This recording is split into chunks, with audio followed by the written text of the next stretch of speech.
করা যাবে কি? হ্যাঁ, কুরবানির পশুর চামড়া আপনি নিজে ব্যবহার করতে পারবেন, ইউজ করতে পারবেন। যদি বিক্রি করে দেন তাহলে গরিব মিসকিনদেরকে এগুলা দিয়ে দিতে হবে টাকা।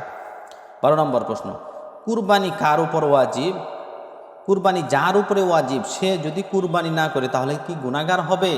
হ্যাঁ, কুরবানি যার উপরে ওয়াজিব সে যদি কুরবানি না করে, রসুল বলেন সে যেন আমার ঈদগার মাঠের মধ্যে না আসে।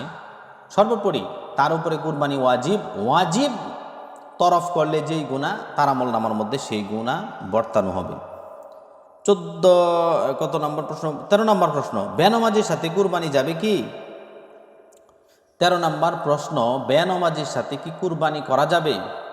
এর সঠিক উত্তর হলো, রসুল বলেন যে বেনামাজি তার কোনো ইমানই নাই। যার নামাজ নাই, সালাত নাই, তার ইমান নাই।